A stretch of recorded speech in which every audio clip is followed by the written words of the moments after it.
Hello, ചെറുപണിയാരം, ചിലർ കൾക്കൾസ് എന്ന് പറയും. ഫോർട്ട് കൊച്ചിയിൽ ഇതിന് വേറെ പേരാണ്. ഒരു തേങ്ങയിലേക്ക് 1 ടീസ്പൂൺ ചെറിയ ജീരകം ഇട്ട് നല്ലതുപോലെ അടിച്ച് പാല് പിഴിഞ്ഞെടുക്കണം. ഒരു കോഴിമുട്ടയിലേക്ക് 1 ടേബിൾ സ്പൂൺ വെള്ളം ഒഴിച്ച് നല്ലതുപോലെ ബീറ്റ് ചെയ്യണം. മുട്ടയും പാലും തയ്യാറായി. ഇനി ഈ പാലൊന്ന് കാച്ചിയെടുക്കണം. ഒരുപാട് തിളയ്ക്കണ്ട, പിരിഞ്ഞു പോവും. പാലിലേക്ക് പൊടിക്കാവശ്യമായ ഉപ്പും 1 നുള്ളു പഞ്ചസാരയും കൂടെ ചേർത്ത് യോജിപ്പിച്ച് സ്റ്റൗവിലേക്ക് വെച്ചു. ഞാനിവിടെ എടുത്തിരിക്കുന്നത് 1/4 കിലോ പൊടിയാണ്. അതിലേക്ക് അടിച്ചു വച്ചിരിക്കുന്ന മുട്ടയും ചേർത്ത് നല്ലതുപോലെ ഒന്ന് യോജിപ്പിച്ചെടുത്തു. ഇപ്പോൾ നമ്മുടെ പാല് തിളച്ച് വന്നിട്ടുണ്ട്. ഇനി ഈ പാല് കുറച്ചായിട്ട് ഈ മാവിലേക്കിട്ട് നല്ലതുപോലെ തേച്ച് കൂട്ടി കുഴച്ചെടുക്കണം.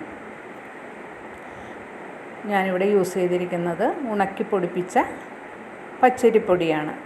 വറുത്ത അരിപ്പൊടിയാണെങ്കിലും കുഴപ്പമില്ല. അപ്പോൾ നല്ലതുപോലെ കുഴച്ച് ചപ്പാത്തി മാവ് കണക്ക് ചെയ്തെടുത്തിട്ടുണ്ട്. അതൊരു 5 മിനിറ്റ് മൂടി വെച്ചതിന് ശേഷം തുറന്ന് ചെറിയ ബോൾസായിട്ട് ഉരുട്ടിയെടുത്തു. ഇനിയാണ് നമ്മുടെ ആർട്ട് ആൻഡ് ക്രാഫ്റ്റ്. ഈ ചെറിയ ബോൾസിന് നമ്മൾ പല ഷേപ്പുകൾ കൊടുക്കും. ഈ ഒരു പലഹാരം മിക്കപ്പോഴും ഫോർട്ട് കൊച്ചിക്കാരുണ്ടാക്കുന്നത് ക്രിസ്മസ് ടൈമിനാണ്. എല്ലാവരും കൂടി ഇരുന്നിട്ടാണ് ഇത് ചെയ്യുന്നത്. അപ്പോൾ ഓരോരുത്തരുടെ ക്രിയേഷനായിരിക്കും ഓരോ ഷേപ്പും.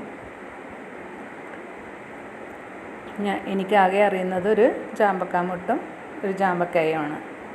അങ്ങനെ ഞാൻ എല്ലാ ഷേപ്പൊക്കെ തയ്യാറാക്കി വെച്ചിട്ടുണ്ട്. ഇനി ഒരു ചട്ടിയിലേക്ക് വെളിച്ചെണ്ണ ഒഴിച്ച് എണ്ണ ചൂടാകുമ്പോഴേക്കും ഈ പദം ഒന്ന് മാറി വരും. അപ്പോഴേക്കും ചെയ്തു വെച്ചിരിക്കുന്ന ഷേപ്സ് എല്ലാം കൂടെ അതിലേക്ക് ഇട്ട് ആദ്യമേ ഒരു ഈർക്കലോ പപ്പടം കുത്തിയോ അല്ലെങ്കിൽ ഒരു ചെറിയ സ്റ്റിക്കോ എന്തെങ്കിലും വെച്ചൊന്ന് അങ്ങോട്ടും ഇങ്ങോട്ടും ഒന്ന് തട്ടിക്കൊടുക്കുക. അതിന് ശേഷമേ തവി യൂസ് ചെയ്യാൻ പാടുള്ളൂ, ഇല്ലെങ്കിൽ പൊടിഞ്ഞു പോകും. ഇനി ഇത് കളർ മാറി വരും.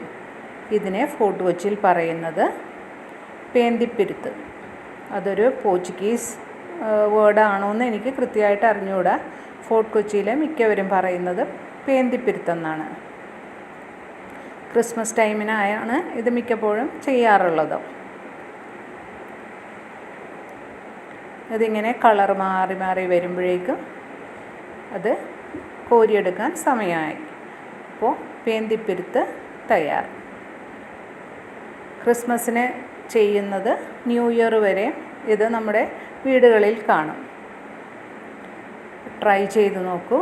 ഇഷ്ടമായെങ്കിൽ അറിയിക്കുക. എൻജോയ്.